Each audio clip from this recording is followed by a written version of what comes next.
It is not about how much data you have collected. It's about how you process it and output it to your audience.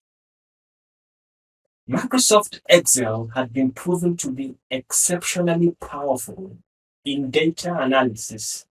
You can use it to process all your data into reasonable results so that your audience can have a better understanding of your outputs. In this video, I want to share with you 5 tips and tricks to enhance your experience in data processing and outputting of your results.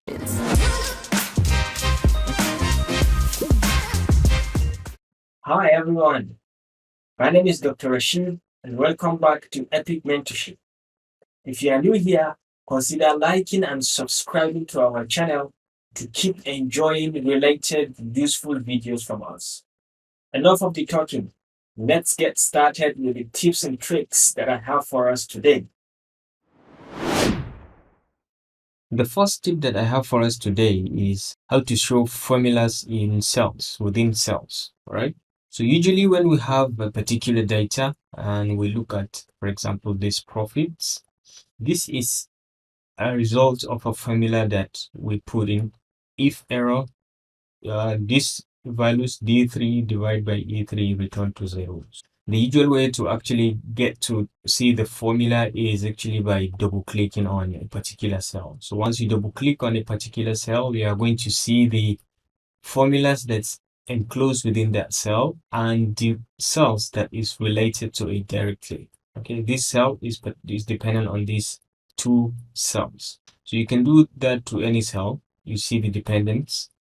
So usually this is the general method or the contemporary method, but then you can show the formulas instead of the numbers as you are navigating within your Microsoft Excel. So to do that, you only need to come to File and come all the way down to Options, and you come to Advanced, and then you go down to Show Formulas under the display options down here. Show formulas instead of their calculated results. So once you tick on this and you click on OK, all the results are going to be converted to formulas where there are formulas. You will see the formulas directly instead of the results. All right. Another method to actually view the formula is by using the control and hitting the tiller. Okay, the tiller sign is going to show you the formula and the cells that are dependent on that particular cell. So you can toggle between the cells on and off by using the control and the tiller to off and control and the tiller to on. All right. So you can easily view the formula that is related and dependent cells on it. All right. So the next tip that I have is on how to use the IFERROR function.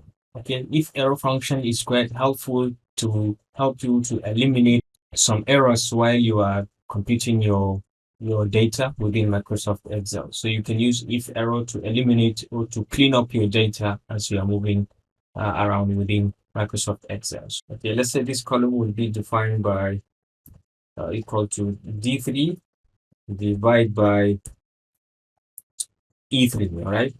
So this is the relation, okay? So once we hit enter, we see the results. And when we try to drag, we can see that at this point, we have errors, okay? We have errors here and we have errors here. Why? Because this particular column contains a value that is 0. So when you divide this number by 0, definitely it's going to give you an error, right? So in a particular data analysis, you can eliminate these kind of errors so that you can have maybe a total sum or whatever you want, right? So to do that, you have to use the IFERROR function. Instead of this, just come over back to the first cell and you incorporate the IFERROR function before the formula. Okay, so you put in IFERROR, and then you open the brackets and you give it the definition, but then at the end you put a comma that if there's an error, it should return to a value of 0, and then you can close the bracket and hit enter, right? So now once you come back here and drag this same behavior all the way down here, it's going to automatically eliminate the errors and convert the error values to 0, because you've already given the instruction here that if there's an error within this definition, it should return to 0. Okay, so this is very easy and a handy feature that you can use to clean up your data around errors. The next tip that I have for us is how to use the control and the key option in Microsoft Excel. Okay, so if you are in a particular cell, all right, maybe let's say at the beginning of this data, and you hit control and the forward cell is going to take you to the last edge of the data. All right, and if you hit the same control and hit the downward cell, it's going to take you to the last end of the data to the bottom. And if we hit the same control, I hit the arrow to the left, it's going to bring you back to this last end to your left. And when you still hold the same control and hit the top arrow, it's going to bring you to the top of the data. So it's the control key arrow is a very good function to use to navigate around your data from beginning to the end or at the extreme ends. Okay, the next tip that I have for us is how to incorporate the field maps within a particular Excel data. Okay, so assuming you have a range of countries within Asia that have a given profit in anything, this is just an example. And let's say we're trying to create a map view to showcase this particular data across these countries in Asia.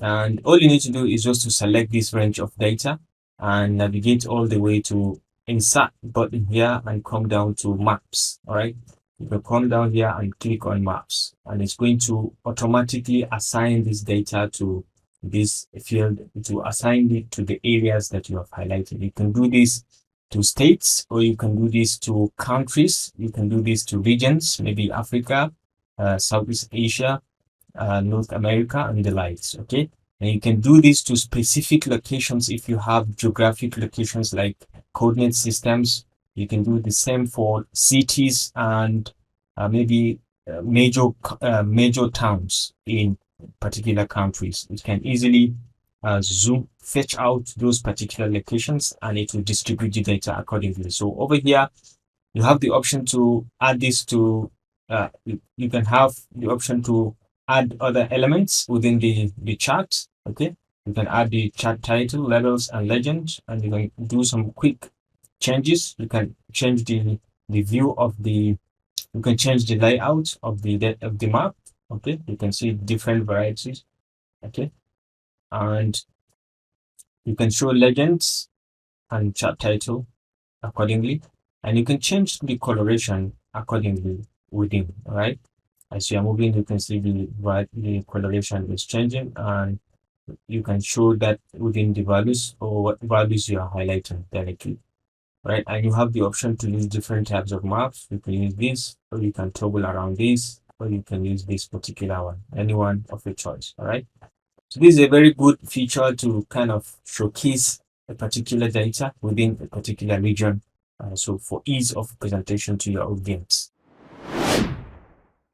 And the last tip that I have for us today is how to use the PMT function. PMT functions are very useful when you're dealing with payments of maybe loans, maybe student loans, or you take any loan, any kind of payment, and you need to pay over time or on a monthly basis over a given period of time. So for example, you took a loan of 100,000 ringgit, and you were told that you can pay 60 times. Okay, you can pay 60 times at an annual rate of about 4.5% in tax. All right, so what should be your monthly payment? And so the PMT function is a very, very useful function for this kind of calculations to exactly pinpoint or identify how much money you need to pay every month to cover up for your loan payment. So all you need to do is to come over here and click on equals to, and you can use the PMT function. You open the bracket. So the first question it asks is the rate. Okay, we use the 4.5 rate, a comma, and then you can ask you how many payments is around number of payments. So we say 60, and then we set comma, and then it will ask you what is the loan value or the payment value. All right. So we choose 100,000, or we choose this cell. There are other complex parameters that we may need in complex scenarios, but for now we remain with these values, and we can just hit on close the bracket and hit on enter, and we can see the values. You are supposed to pay 4,800 every month, and usually the default value is negative, but if you want to have it consistently as positive, you have to come over here and put a negative value and then hit enter, and your value is going to be automatically converted to positive. So this is very, very useful for people who compute amount of loan payments, monthly payments of loans. All right, guys, thank you so much for being with me up to this point, and I do hope that you have learned something today. If you do, kindly feel free to share with your friends, and don't forget to hit the like and subscribe button to stay connected with this channel for more of our useful videos. Remember to apply these tips and tricks in your next data analysis so that you can enhance your output for your readers to better understand your results. I will see you in my next video. Bye.